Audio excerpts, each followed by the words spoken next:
Details में जाएं, आप हमारे चैनल को लाइक करें और शेयर करना ना भूलें। उसके बाद सब्सक्राइब करें, आइकन बेल आइकन उसको प्रेस करें, जिससे आपको हमारे वीडियोस के नोटिफिकेशन मिलते रहें।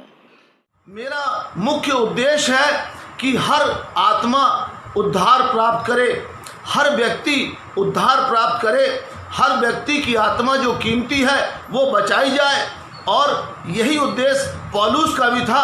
रोमियो 10 अध्याय उसके 1 पद में जब हम पढ़ेंगे तो पौलुस ने भी अपने अंदर की इच्छा को प्रकट किया है। उसके अंदर किस बात की धुन लगी थी, वही धुन मेरे अंदर भी पवित्र आत्मा ने पैदा करी है कि ज़्यादा से ज़्यादा लोग उद्धार पाएं, कोई भी आत्मा नाश ना होने पाए। इसलिए मैं परमेश्वर के वचन को एक एक वचन को एक्सप्लेन करता हूँ। कोई वचन को काटता नहीं हूँ, कोई वचन को छांटता नहीं हूँ, लेकिन उस वचन को नए नियम पुराने नियम से और पत्रियों से मिलाकर के सिद्ध करने की कोशिश करता हूँ कि जो बाइबल के अंदर बात लिखी है वो सत्य है, मानने योग्य है। देखिए पौलुस कितनी सुंदर बात कह रहा है। रोमियो 10 अध्याय उसके 1 पद को पढ़ लेंगे। हे भाइयों, मेरे मन की अभिलाषा और उनके लिए परमेश्वर से मेरी प्रार्थना है कि वे उद्धार पाएं। कौन उद्धार पाए? जो जितने भी मानव जाति इस पृथ्वी के अंदर हैं, चाहे वो मसीही हो, चाहे वो गैर मसीही हो, चाहे वो कोई भी हो, पौलुस के अंदर ये अभिलाषा थी कि लोग उद्धार पाएं। मनुष्य के अंदर अभिलाषाएं नाना प्रकार की होती हैं। किसी को कार खरीदना होता है, किसी को बंगला खरीदना होता है, किसी को मोबाइल खरीदना है, किसी को लैपटॉप खरीदना है, किसी को अच्छे कपड़े खरीदना है, किसी को सूट खरीदना है, किसी को किसी प्रकार की नाना प्रकार की अभिलाषाओं को पूर्ति करने के लिए वो जीवन भर दौड़ा चला जाता है। और पौलुस के जीवन में सिर्फ एक ही अभिलाषा थी कि वे उद्धार पाएं। वही अभिलाषा हर प्रभु के एक दास की, हर परमेश्वर के सच्चे दास की, जिसके अंदर परमेश्वर का आत्मा है। वो यीशु मसीह ने क्रूस पर लटके हुए जो शब्द पुकार कर कहा, मैं प्यासा हूँ, इसका मतलब ये था कि यीशु मसीह आत्माओं का प्यासा था, आत्माओं को चाहता था कि ये बच जाएं, और उसी खातिर उसने बलिदान दिया सारी मानव जाति को बचाने के लिए। प्रभु यीशु मसीह ने अपने आप को कलवरी क्रूस पर बलिदान कर दिया। तो ये अभिलाषा यीशु की भी थी, उसके अंदर भी एक प्यास थी कि लोग बचाए जाएं, लोग नर्क ना जाने पाएं, नर्क से बचाए जाएं, नर्क जाने से बचाए जाएं, गलत रास्तों पर न चलने पाएं, गलत लोगों की संगति और शिक्षा पर चल करके वो नष्ट ना होने पाएं, लेकिन हर एक की आत्मा बचाई जाए। यही जिज्ञासा, यही अभिलाषा पौलुस के अंदर थी, यही अभिलाषा मेरे अंदर भी है। मैं जब से सेवकाई कर रहा हूँ, आत्माओं को बचाने के लिए ही मेरा सब्जेक्ट रहता है, मेरा विषय रहता है। आत्माओं को बचाने के लिए ही मेरे वचन रहते हैं। बाइबल के वचनों को एक्सप्लेन करता हूँ। आज मैं एक बहुत भेद की बात पर प्रकाश डालने वाला हूं। अपन निकाल लेंगे यूहन्ना उसका 3 अध्याय। वहां पर यीशु मसीह ने 3 बार कहा है नए सिरे से जन्म लेने के बारे में, नया जन्म और जल और आत्मा से जन्मने के बारे में, और नए सिरे से जन्मने के बारे में 3 बार कहा है। और उस बात को भेद की रीति पर अगले पदों में कहा है। आज मैं उस भेद को खोल रहा हूं। पवित्र आत्मा ने मुझ पर प्रकट किया और वही चीज मैं आप पर प्रकट कर रहा हूं, ताकि सुनने वालों के अंदर अगर कोई गलत फहमी है तो वो गलत फहमी दूर हो जाए। पवित्र आत्मा के बपतिस्मे के विषय में, अन्य भाषा के विषय में, आज उस भेद को पवित्र आत्मा के माध्यम से, पवित्र आत्मा की अगुवाई में प्रकट करने जा रहा हूं। सुनिएगा क्या लिखा हुआ है, उसको हम पढ़ेंगे। 3 अध्याय उसका 3 से पढ़िए। यीशु ने उसको उत्तर दिया, यीशु ने निकोदेमुस को उत्तर दिया, मैं तुझसे सच कहता हूँ, झूठ नहीं कहता, सच कहता हूँ। यदि कोई नए सिरे से ना जन्मे तो परमेश्वर के राज्य देख नहीं सकता। जाने की तो बात छोड़ दीजिए, देख नहीं सकता। आगे निकोदेमुस ने उससे कहा मनुष्य जब बूढ़ा हो गया, क्योंकि निकोदेमुस जो था, यीशु मसीह ने आत्मिक बातें कही और निकोदेमुस शारीरिक व्यक्ति था। भले रहे यहूदियों का धर्म गुरु था, लेकिन वो शारीरिक व्यक्ति था और वो शरीर के रीति से उन बातों को समझ रहा है और यीशु मसीह से भी बोल रहा है। क्या बोला?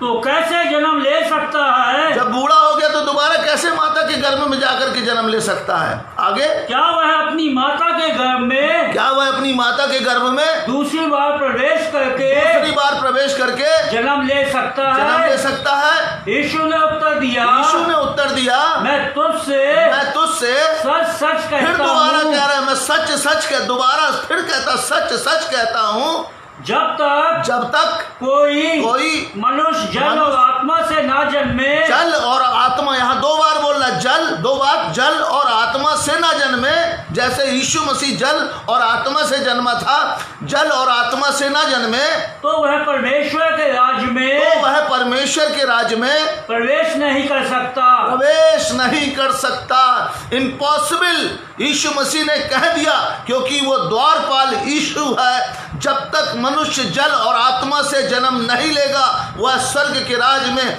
कदाचित प्रवेश नहीं करने पाएगा, कभी जिंदगी में प्रवेश नहीं करने पाएगा, चाहे वो कितना भी कुछ कर ले। आगे, क्योंकि जो शरीर से जन्मा है वह शरीर है, और जो आत्मा से जन्मा है वह आत्मा है। अचंभा न कर। अब तीसरी बार बोल रहा है, अचंभा ना कर, आश्चर्यचकित मत हो, अचंभा ना कर। आगे, कि मैंने तुझसे कहा तुझे नए सिरे से जन्म लेना अवश्य है, इम्पोर्टेंट है, जरूरी है। अवश्य का मतलब है जरूरी है। आगे, हवा जिधर चाहे। अब यहाँ पर एक बहुत बड़ा सीक्रेट यीशु मसीह ने इन तीनों जन्म के बारे, 3 बार जो नए सिरे से जन्म के बारे में बताया, इसका सीक्रेट यीशु मसीह भेद को दृष्टांत के रूप में बता रहे हैं। इसको ध्यान से सुनिएगा। आज इस भेद को पवित्र आत्मा आपके सामने खोलेंगे। हवा जिधर चाहती है उधर चलती है, और तू उसका शब्द सुनता है, परंतु नहीं जानता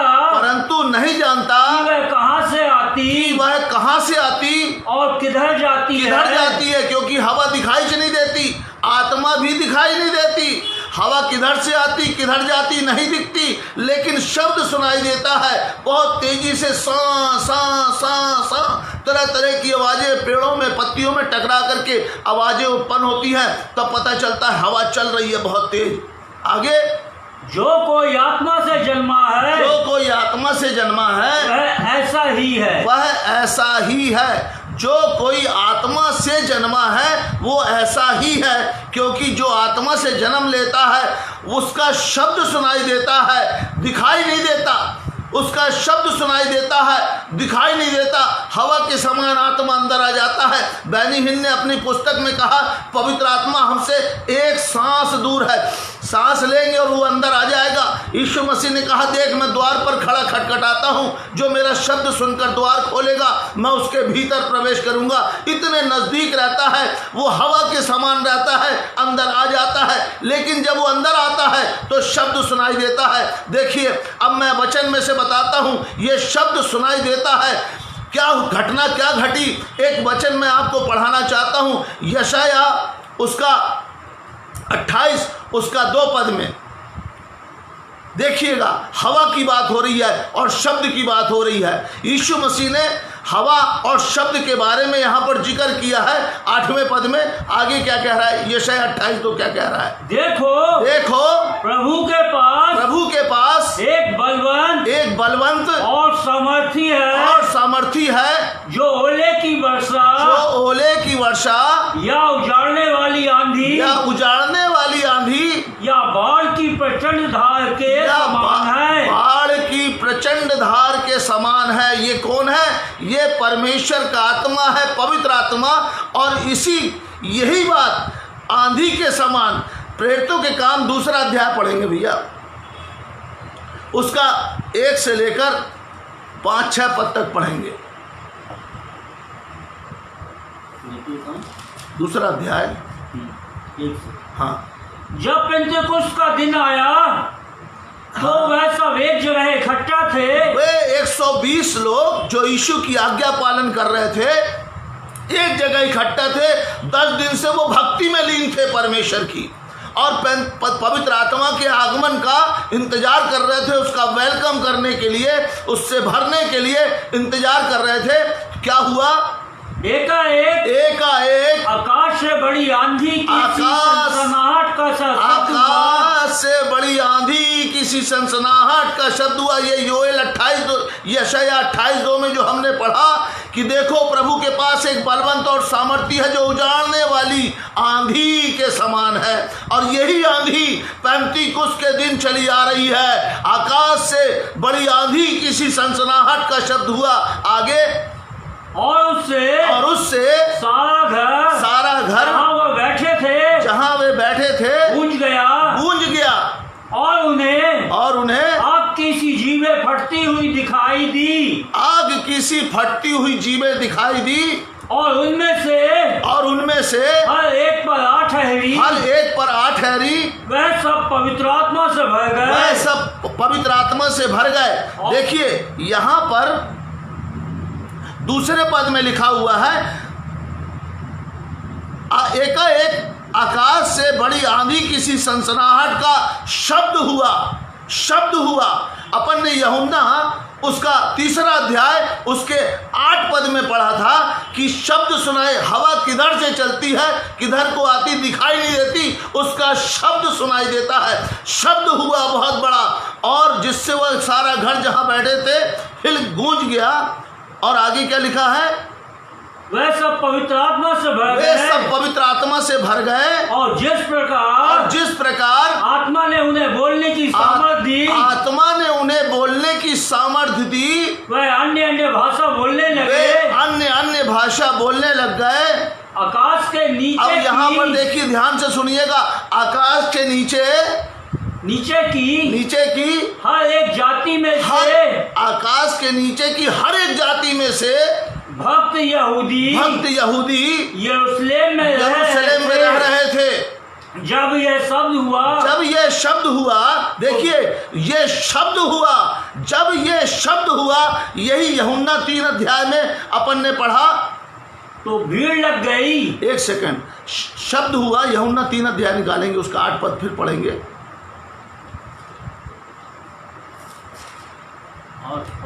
हाँ, हवा जिधर चाहती है उधर चलती है, और तू उसका शब्द सुनता है। और यहाँ पर क्या हुआ? लोगों ने शब्द सुना।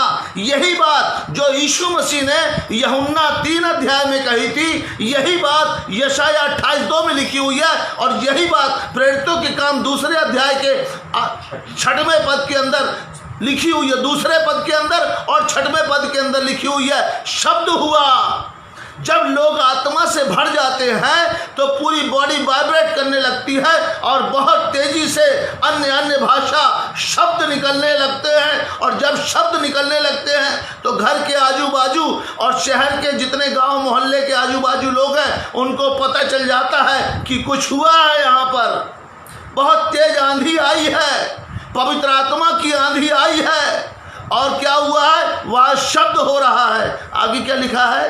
तो भीड़ लग गई, वहां भीड़ लग गई जब शब्द हुआ, और लोग घबरा गए। जब पवित्र आत्मा से कोई भरता है तो वो अनकंट्रोल हो जाता है, उसका नया जन्म होता है।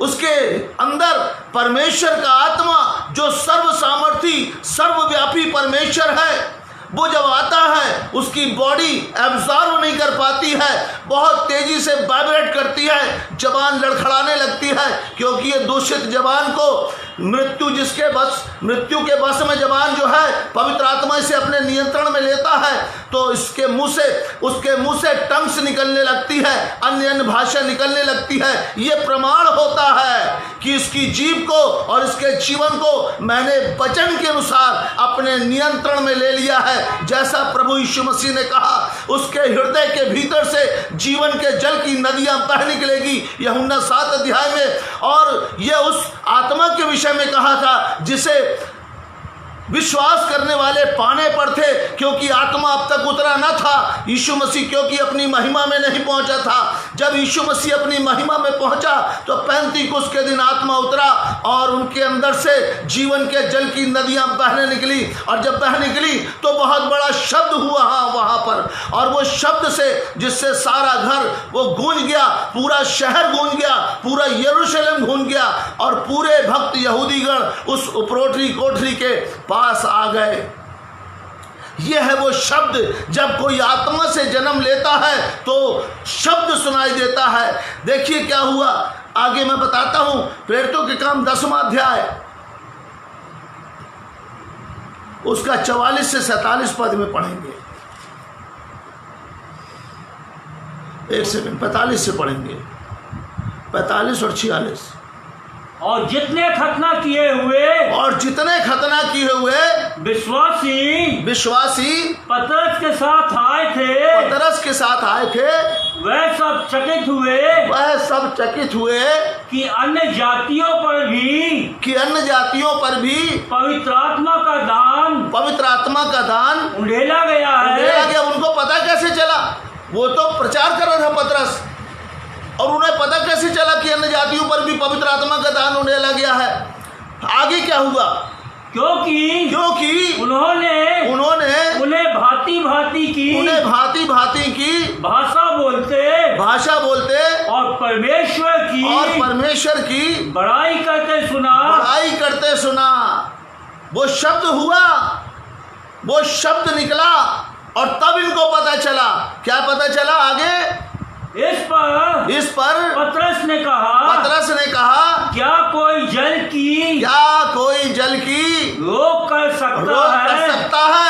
यशायाह 28:2 में लिखा है, वह बाढ़ की प्रचंड धार के समान है। बाढ़ की प्रचंड धार को कोई रोक सकता है क्या? जब पवित्र आत्मा बाढ़ की धार के समान आ जाए, प्रचंड आंधी के समान आ जाए, तो शब्द होता है वहां पर। और जब शब्द होता है तब लोगों को पता चल जाता है कि इसने उद्धार पा चुका है, इसने नया जन्म प्राप्त कर लिया है, नए सिरे से इसका जन्म हो गया है। ये सीक्रेट यीशु मसीह ने यूहन्ना 3 अध्याय उसके 8 पद में यह सीक्रेट बताया है। 3 बार जिस बात को कही उस सीक्रेट को दृष्टांत के रूप में प्रभु यीशु मसीह ने बताया है। फिर से पढ़ेंगे उसको,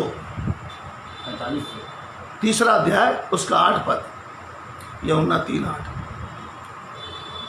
हवा जिधर चाहती है उधर चलती है और तू उसका शब्द सुनता है। दिखाई नहीं देती है, शब्द सुनाई देता है हवा का, परंतु नहीं जानता कि वह कहां से आती और किधर को जाती है। जो कोई आत्मा से जन्मा है, पवित्र आत्मा की चाल को कोई नहीं समझ सकता। वो किधर से आता है, किधर जाता है, कहाँ रहता है। बाइबल के अनुसार वो एक सांस दूर है, लेकिन पता नहीं चलता। लेकिन जो आगे क्या लिखा है, जो कोई आत्मा से जन्मा है वह ऐसा ही है। यानी अगर आपका नया जन्म नहीं हुआ है, नए सिरे से जन्म नहीं हुआ है, या आप कहते हैं कि मेरा नया जन्म हो चुका है, मेरा उद्धार हो चुका है, मैंने पवित्र आत्मा पा लिया है, मुझे पवित्र आत्मा पाने की जरूरत नहीं है, तो क्या यीशु मसीह के बताए हुए कथन के अनुसार, जैसा यीशु मसीह ने यूहन्ना 3 अध्याय उसके 8 पद में कहा, और वो घटना प्रेरितों के काम 2 अध्याय में 1 से 4 पद में घटी, वही घटना प्रेरितों के काम 10 अध्याय में 45 से 47 में घटी, क्या आपके जीवन में घटी है? क्या इस प्रकार से आपका उद्धार हुआ है? देखिए प्रेरितों के काम को ध्यान से पढ़ना, 10वें अध्याय को उसका 47 पद से पढ़ना। क्या कोई जल की, 1 सेकंड, उसका 45 पद पढ़ना, 45 पद। और जितने खतना किए हुए विश्वासी पतरस के साथ आए थे वह सब चकित हुए कि अन्य जातियों पर भी पवित्र आत्मा का दान ढेला गया है। पवित्र आत्मा का दान उंडेला गया है। जब पवित्र आत्मा का दान उंडेला जाता है तो ऐसी ही घटना घटती है। जब पवित्र आत्मा का दान परमेश्वर की ओर से उंडेला जाता है, पवित्र आत्मा किसी के हृदय में आता है तो वो अनकंट्रोल हो जाता है, उसकी बॉडी वाइब्रेट करने लगती है, जुबान भी लड़खड़ाने लगती है और उसके मुंह से शब्द निकलने लगते हैं, जैसा प्रभु यीशु मसीह ने यूहन्ना 3 अध्याय उसके 8 पद में कहा कि शब्द सुनाई देता है। वही शब्द जो है यरूशलेम में लोगों को सुनाई दिया और पूरा यरूशलेम उपरोठरी कोठरी के चारों ओर इकट्ठा हो गया। वही शब्द पतरस को सुनाई दिया प्रचार करते समय।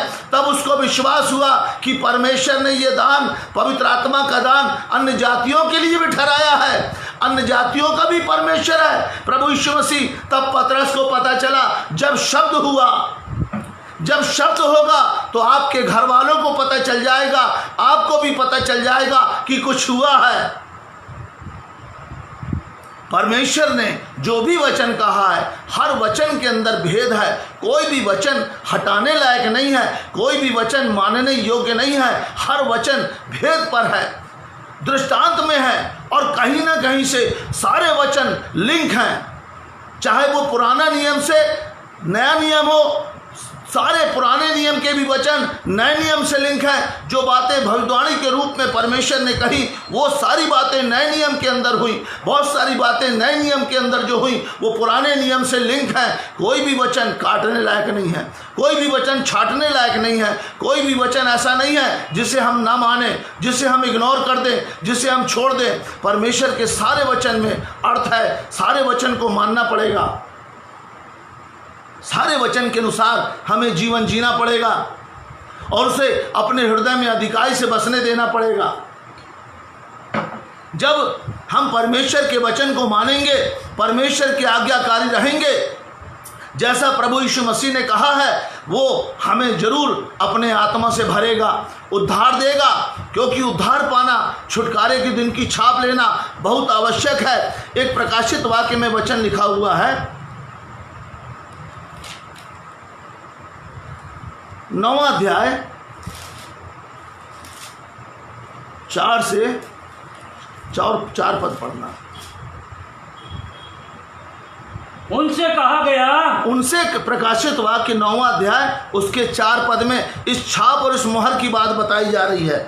क्या कहा, क्या लिखा है? उनसे कहा गया, उनसे कहा गया कि ना पृथ्वी की घास, ना पृथ्वी की घास को, ना किसी हरियाली को, ना किसी हरियाली को, ना किसी पेड़ को, ना किसी पेड़ को हानि पहुंचाए, केवल उन मनुष्यों को हानि पहुंचाए, उन मनुष्यों को हानि पहुंचाए जिनके माथे पर परमेश्वर की मोहर नहीं है। ये मोहर जो है पवित्र आत्मा की छाप है छुटकारे के दिन के लिए। जिनके पवित्र आत्मा की छाप, पवित्र आत्मा की मोहर लगी रहेगी, वही बचेगा। हर विषम परिस्थितियों में वही बचेगा। कैसी भी परिस्थितियां आ जाए, कोरोना आ जाए, टिड्डियां आ जाए, कुछ भी आ जाए, जलजला आ जाए, तूफान आ जाए, भूकंप आ जाए, आंधी आ जाए, आग बरस जाए, लेकिन जिस व्यक्ति के माथे पर पवित्र आत्मा की छाप लगी है और वो भक्ति में जीवन जी रहा है, उसका कोई भी बाल बांका नहीं कर सकता है। बाइबल का वचन कहता है, देखो मैंने तुम्हारे चित्र अपने हथेलियों में खोद रखे हैं, तुम मेरी आंख की पुतली हो, कोई तुम्हें नहीं छू सकता। आपकी आंख की पुतली को कोई नहीं छू सकता, तो परमेश्वर की आंख की पुतली आप और हम हैं। कौन हमें छू सकता है? कौन हमारा बाल बांका कर सकता है? कोई भी बीमारी, कोई भी महामारी, कोई भी कष्ट, कोई भी तकलीफें, कोई भी आपदा हमारा कुछ नहीं बिगाड़ सकती। यदि परमेश्वर हमारी ओर है तो हमारा विरोधी कौन हो सकता है? वचन कहता है यदि परमेश्वर हमारे अंदर है तो हमें कोई नुकसान पहुंचा सकता है? इम्पॉसिबल।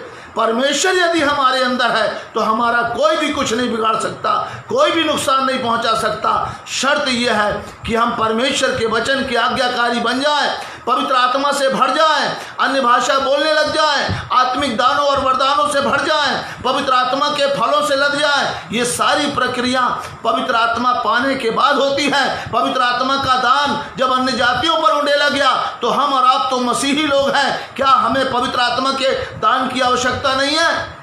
क्या हमारा रिजर्वेशन जन्मजात हो चुका है? हम ईसाई घर में पैदा हुए हैं, मसीह घर में पैदा हुए हैं, तो हम सोचते हैं हमारी टिकट पक्की है स्वर्ग की।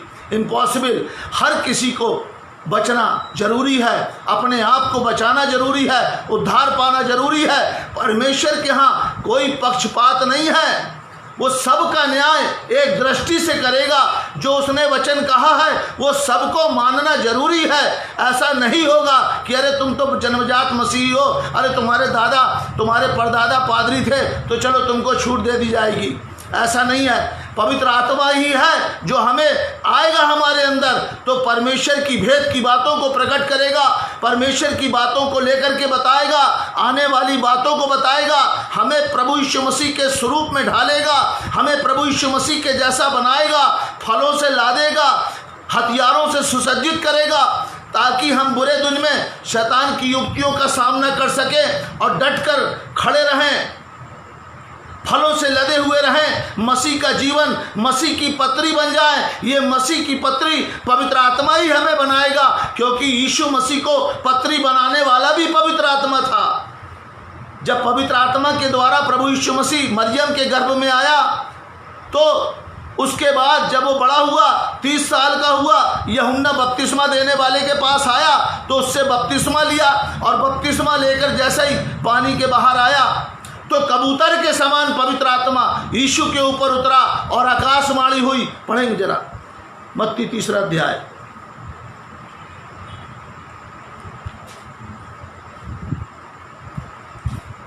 पद से मत्ती 3:16 से। और यीशु बपतिस्मा लेकर तुरंत पानी से ऊपर आया और देखो उसके लिए आकाश खुल गया, और उसने परमेश्वर की आत्मा को कबूतर के समान उतरते अपने ऊपर आते देखा। और देखो यह आकाशवाणी हुई, यह मेरा प्रिय पुत्र है, जिससे मैं अत्यंत प्रसन्न हूँ। अब ये बात बताइए, जरा सोचने वाली बात है कि प्रभु यीशु मसीह तो ऑलरेडी कुंवारी मरियम के गर्भ में पवित्र आत्मा के द्वारा आया। अब जब बपतिस्मा लिया तो बपतिस्मा लेने के बाद जब पानी के ऊपर आया तो उसको पवित्र आत्मा की क्या जरूरत पड़ी? वो तो ऑलरेडी पवित्र आत्मा से जन्मा था, क्यों पवित्र आत्मा की जरूरत पड़ी? और क्यों कबूतर के समान पवित्र आत्मा उतारा गया? और बाइबल के अंदर लिखा हुआ है कि कबूतर के समान परमेश्वर की आत्मा को अपने ऊपर उतरते देखा। ये बात बाइबल में लिखी गई है, बहुत महत्वपूर्ण बात है, ऐसे ही नहीं लिखी गई है। इसका एक भेद है, कारण है, ताकि आज जो बहुत सारे कहते हैं कि अरे हमने विश्वास कर लिया, हमारे अंदर तो पवित्र आत्मा है, हमें पवित्र आत्मा पाने की जरूरत नहीं है, हमारे अंदर पवित्र आत्मा है, हमने विश्वास किया है, बपतिस्मा ले लिया है और पवित्र आत्मा हमारे अंदर आ गया है, हमारा नाम जीवन की पुस्तक में लिख गया है। लेकिन प्रभु यीशु मसीह के ऊपर पवित्र आत्मा इसलिए उतारा गया कबूतर के समान, ताकि दुनिया देखे कि जब यीशु को पवित्र आत्मा की जरूरत, क्योंकि आत्मा तो हवा है, हवा को कोई देख नहीं सकता, न वो दिखाई देती है, शब्द नहीं सुनाई देता। यीशु मसीह ने, अब लोगों का एक बहुत बड़ा प्रश्न भी है, मैं आपको आज इस प्रश्न का आंसर भी दे देता हूं कि यीशु मसीह के ऊपर जब पवित्र आत्मा उतरा इसलिए कबूतर के समान उतरा, और लिखा गया है, इसलिए लिखा गया है कि दुनिया देख ले कि यीशु को भी पवित्र आत्मा की जरूरत पड़ी और पवित्र आत्मा कबूतर के समान उतारा गया, ताकि कोई इनकार न कर सके, कोई बहाना न बना सके, कोई झूठ न बोल सके, किसी भी प्रकार से गुमराह न कर सके, इसलिए लिखा गया है। अब लोग कहते हैं कि प्रभु यीशु मसीह के ऊपर जब पवित्र आत्मा उतरा तो यीशु मसीह ने अन्य भाषा कहाँ बोली? मैंने पिछले दिनों में एक वचन बताया था जीभ के विषय में। जीभ को मनुष्य में से कोई भी वश नहीं कर सकता। बाइबल में लिखा जीभ के वश में जीवन मृत्यु और जीवन दोनों होता है। तो प्रभु यीशु मसीह क्यों अन्य भाषा नहीं बोला? उसका सबसे बड़ा कारण था कि प्रभु यीशु मसीह के जीव में मृत्यु नहीं थी। वो जीवन देने वाला वृक्ष था जिसको अदन की वाटिका में आदम और हवा ने ठुकरा दिया था। वो जीवन का वृक्ष जीवन देने के लिए इस पृथ्वी पर आया। उसके अंदर पाप एक किंचा मात्र पाप नहीं था, ना ही वो किसी प्रकार से दूषित था और ना ही वो किसी प्रकार से उसके ऊपर कोई दाग था। वो निष्कलंक था, कोई पाप उसके अंदर नहीं था। इसलिए उसकी जुबान में जीवन था। मृत्यु के बस में तो था ही नहीं उसके अंदर जुबान, उसके अंदर मृत्यु थी नहीं। उसने तो मृत्यु पर जय पाई है, मृत्यु को हरा दिया है। इसलिए मनुष्य के जीव के बस में मृत्यु और जीवन दोनों होता है। इसलिए मनुष्य को अन्य भाषा बोलना जरूरी होता है, क्योंकि जब पवित्र आत्मा आता है तो उसकी जो पतवार है, ये जीव स्टीयरिंग है, उसको सबसे पहले अपने नियंत्रण में लेता है। लेकिन यीशु मसीह की जीव में जीवन था, मृत्यु नहीं थी। उसने किसी को भी श्राप नहीं दिया। वो चाहता था सबको खत्म कर देता, वो सबकी सांस को यूं समेट लेता अपने में और सब मिट्टी का पुतला बन जाते। लेकिन वो जीवन देने के लिए आया था, वो जीवन का वृक्ष था। इसलिए प्रभु यीशु मसीह को अन्य भाषा बोलने की जरूरत नहीं पड़ी। लेकिन प्रभु यीशु मसीह ने इस बात को बता करके गया। मरकुस 16 उसका 17 में स्पष्ट कहा है कि विश्वास करने वालों में 5 चिन्ह होंगे। वे मेरे नाम से दुष्ट आत्माओं को निकालेंगे और नई नई भाषा बोलेंगे। कई लोगों से मेरी बहस हुई इस बात पर। वो बोलते हैं कि यीशु ने अन्य भाषा नहीं बोली। तो मैंने कहा कि भैया, जब अब यीशु मसीह ने अन्य भाषा क्यों नहीं बोली, ये तो आपको तभी पता चलेगा जब यीशु से आपका आमना सामना होगा। और यीशु से आमना सामना तो कब होगा? जब न्याय आसन के सामने खड़े होंगे, तभी आमना सामना होगा। और जो उद्धार पाए हुए हैं, जिन्होंने प्रश्न नहीं किया है, वो तो उठा लिए जाएंगे। उनको पूछने की ज़रूरत नहीं, क्योंकि वो आज्ञाकारी हैं। और जो लोग हठी लोग हैं, जो भरमाने वाले लोग हैं, वो कहते हैं यीशु ने अन्य भाषा कहाँ बोली। तो भैया, यीशु के पास जाना पड़ेगा। जब यीशु के सामने खड़े होगे तब आपसे तर्क वितर्क करना कि आपने क्यों नहीं अन्य भाषा बोली, आपने हमें क्यों अन्य भाषा बोलने के लिए बोला। है किसी की इतनी हिम्मत यीशु मसीह से पूछने की, या यीशु मसीह को कहने की कि यीशु तुमने क्यों नहीं अन्य भाषा बोली, हमको क्यों बोलने के लिए देखे गए? किसी की हिम्मत नहीं है। और अगर कोई पूछेगा भी तो उसके पास मौका नहीं मिलेगा दोबारा, क्योंकि वो तो न्याय आसन के सामने खड़ा होगा। उस समय तो स्वर्ग या नरक दो जगह जाएगा। और 100% जिसने ये प्रश्न रेस किया है, जिसने ये प्रश्न को खड़ा किया है, वो 100% नरक जाएगा, क्योंकि उसने यीशु की आज्ञा का उल्लंघन किया और बोला कि यीशु ने क्यों नहीं बोली। यीशु ने नहीं बोली तो मैं भी नहीं बोलूँगा। तब तक मौका चूक चुका होगा। तो मौका अभी है। यीशु मसीह निष्कलंक था, निष्पाप था, उसकी जुबान में जीवन था। वो जीवन देने के लिए आया। उसने जो शब्द कहे, उसके मुंह से निकले हुए शब्द परमेश्वर के शब्द थे, परमेश्वर का वचन था। वो जीवन की रोटी था। वचन जीवन की रोटी है। वो जीवन का जल था जो लोगों को जीवन देता है, जो लोगों को तृप्त करता है, जो लोगों की प्यास बुझाता है, जो लोगों को छुटकारा देता है, जो लोगों को जीवन दे देता है। दुष्ट जब बोलता है तो वो दुष्ट आत्माएं निकल करके भाग जाती हैं। जब वो बोलता है तो बीमार चंगे हो जाते हैं। जब वो बोलता है तो मुर्दे जिंदा हो जाते हैं। वो जीवन यीशु के अंदर था। इसलिए यीशु को अन्य भाषा बोलने की जरूरत नहीं पड़ी। और जब यीशु इस पृथ्वी पर था तो पवित्र आत्मा का युग नहीं था। पवित्र आत्मा का युग पैंतीकुस्त के दिन से चालू हुआ। जब पैंतीकुस्त का दिन आया तब पवित्र आत्मा को पृथ्वी दी गई कि जाओ, पृथ्वी पर छा जाओ और सबको इकट्ठा करो जो उत्पत्ति में तितर बितर हो गए थे, भाषाओं में गड़बड़ी डालकर। अब सबको एक भाषा कर दो, सबको एक मन कर दो, सबको एक देह कर दो, सबको एक आत्मा कर दो। किसी को माप के नहीं दिया है, सबको एक बराबर दिया है।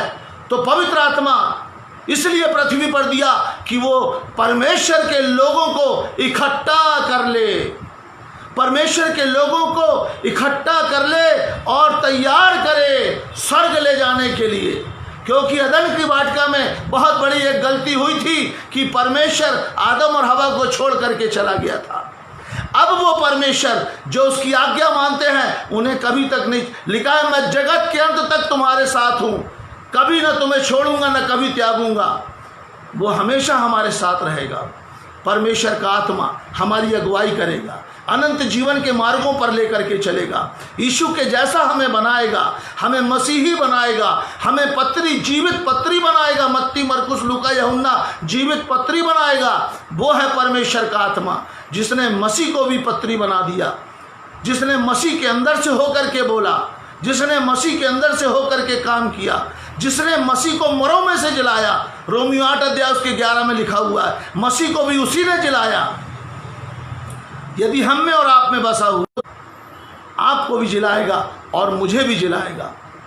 तो मौका अभी है हमारे पास कि हम वचनों को सुने, वचनों पर ध्यान करें और चेत जाएं और वचन की आज्ञाकारी बन जाएं, क्योंकि यीशु मसीह ने आज्ञाकारी बनना सिखाया है, वचन को मानने के लिए बोला है। जो मुझसे प्यार करता है वो मेरे वचन को मानेगा, और जो परमेश्वर के वचन को मानेगा तो पिता उससे प्रेम करेगा और यीशु भी उससे प्यार करेगा और अपने आप को प्रकट कर देगा। जब वचन मानेगा तो वो 100% अपनी आत्मा से भर देगा। आपको किसी प्रकार की दिमाग चलाने की ज़रूरत नहीं है, सिर्फ भक्ति में जीवन जीना शुरू कर दें। चलते फिरते, उठते बैठते, लेटते सोते जागते, धन्यवाद यीशु, हालेलुया, यीशु के लहू की जय, यीशु के लहू की जय, यीशु के लहू की जय, यीशु के लहू की जय, धन्यवाद यीशु, धन्यवाद यीशु। भक्ति में जीवन जीना करते अपने आप आत्मा से भर जाएंगे। आज एक बहन का मेरे पास फ़ोन आया, बहुत परेशान थी। मैंने उससे बोला, मैंने कहा अपना मन प्रभु को दे दे, धन्यवाद स्तुति हालेलुया करना शुरू कर दे। हाँ बोले भैया मैं बहुत परेशान रहती हूँ, मैं फालतू की बातें सोचती रहती हूँ। तो मैंने कहा आज तू अपना मन प्रभु को समर्पित कर दे, तेरे तुरंत तू कुछ ही समय में आत्मा से भर जाएगी। 3 दिन के अंदर तेरे साथ बहुत बड़ा आश्चर्यक्रम होगा, तेरा पूरा परिवर्तन हो जाएगा। तो उसने मान लिया उस बात को और उसने बोली हाँ भैया मैं ऐसे ही करूँगी। और उसने क्या किया, अपना मन प्रभु से लगा लिया और धन्यवाद स्तुति करती रही, हालेलुया हालेलुया बोलती रही। और यीशु से बोला कि प्रभु यीशु मसीह मैं उद्धार चाहती हूँ, मैं आपकी आत्मा को चाहती हूँ, मुझे अपने आत्मा से भर दो। मेरे पास फ़ोन आया 5 बजे करीब उसका, बहन का, बोले भैया एक खुशखबरी देना चाहती हूँ। मैं अन्य भाषा बोलने लग गई और जब अन्य भाषा निकलने लग गई तो मैं अन्य भाषा में गाना भी गा रही थी। बहुत अच्छा लग रहा था, बड़ा शरीर हल्का हो गया, ऐसा लग रहा था कि मैं उठूँ ही नहीं प्रार्थना से। कई घंटे तक मैं बोले अन्य भाषा बोलती रही और गाना गाती रही आत्मा में। परमेश्वर हमारा अद्भुत परमेश्वर है। जब हम अपने बच्चों को बुरी वस्तुएं देना नहीं चाहते हैं तो हमारा स्वर्गीय पिता अपने मांगने वालों को पवित्र आत्मा क्यों ना देगा।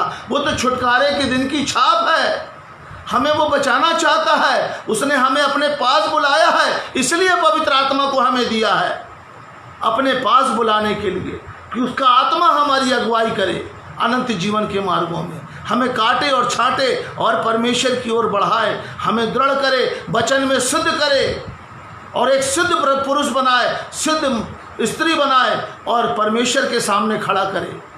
तो प्रभु आप सबों को बहुत आशीष दे। मैं विश्वास करता हूँ कि आज के भेद के द्वारा बहुत सारे लोगों के अंदर से बहुत गलत शिक्षाओं का कचरा साफ हुआ होगा, खमीर मर जाएगा, जंगली बीज का पौधा जलकर नष्ट हो जाएगा। प्रभु आप सबों को बहुत आशीष दे। God bless you. और इन वचनों को शेयर करना ना भूलें, ज़्यादा से ज़्यादा लोगों को शेयर करें, या आप भी लोगों को इन वचनों को सुनकर एक्सप्लेन कर सकते हैं ताकि परमेश्वर का राज्य फैले, लोग उद्धार पाएँ, आत्माएं बचाई जाएं। प्रभु आप सबों को आशीष दे। God bless you. जय मसीह की।